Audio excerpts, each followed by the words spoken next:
முரடான பாதைகள்ல 4 கால்கள்ல சீரிப்பாயும் விழுந்து சிறுத்தை.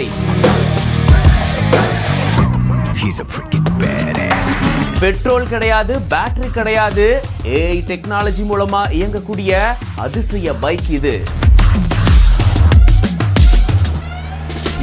இப்படி ஒரு அதிசய பைக்கை அறிமுகப்படுத்தி உலகையே மிரள வச்சிருக்கு கவாசகி. கவாசகி மோட்டார்ஸ் பாத்தீங்கன்னா சமீபத்துல ஒரு கண்காட்சியில அவங்களுடைய புது பைக்கை அறிமுகப்படுத்தியிருந்தாங்க. அதுதான் கோர்லியோ அப்படின்றது. அதுதான் உலகையே இப்போ ஆச்சரியத்துல ஆழ்த்திருக்கு.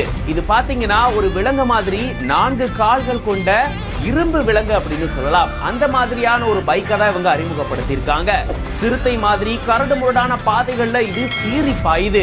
அதாவது பைக்கை பொறுத்த வரைக்கும் நம்ம சாதாரண சாலைகள்ல தான் போவோம். ஆனா இந்த பைக்ல இருக்கக்கூடிய இந்த 4 கால்களுக்கு ரப்பர் பொருத்தப்பட்டிருக்கு. நம்ம இதுல பயணம் செய்யும் போது கரடு முரடான மலை பாதைகள்ல கூட இது ரொம்பவே எளிதா கடக்கும் அப்படின்னு சொல்லப்படுது. அதே போல நம்மளுடைய பாடி மூவ்மெண்ட்டை சென்சார் பண்ணும் வகையில இதுல சென்சாரும் கொடுக்கப்பட்டிருக்காம். இந்த பைக் பாத்தீங்கன்னா மணிக்கு 80 கிலோமீட்டர் வேகத்துல போகக்கூடிய ஆற்றல் கொண்டது அப்படின்னு சொல்லப்பட்டிருக்கு.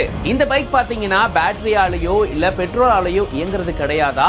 இது ஹைட்ரஜனால இயங்கக்கூடியது. அதுவும் ஏஐ டெக்னாலஜி கொண்டு இயங்குதா. ஆனா இந்த மாதிரியான பைக் வர்றதுக்கு 2040 கடக்கலாம் அப்படின்னு சொல்லப்படுது. இதை இப்பவே அறிமுகப்படுத்தி இருக்காங்க. இதெல்லாம் எதிர்காலத்துல வந்துச்சுன்னா கண்டிப்பா ரொம்பவே பயனுள்ளதா மாறும் அப்படின்னு இந்த பைக் பத்தின நிறைய கருத்துக்களும் சமூக வலைதளங்கள்ல பகிரப்பட்டு வருது. அதே போல இது மிகப்பெரிய ஒரு ரெவல்யூஷனை ஏற்படுத்தும் அப்படின்னு சொல்லப்பட்டிருக்கு. இது பைக் மாதிரி பார்க்கிறதுக்கு இருந்தாலும் இது ஒரு ரைடபிள் ரோபோட் அப்படின்னு சொல்லப்பட்டிருக்கு. இது பத்தின உங்களுடைய கருத்துக்களை கமெண்ட்ஸ்ல சொல்லுங்க. மேலும் இந்த மாதிரியான இன்ட்ரெஸ்டிங்கான நியூஸ்க்கு பிஹைண்ட் வுட்ஸ் பேஜை ஃபாலோ பண்ணிக்கோங்க.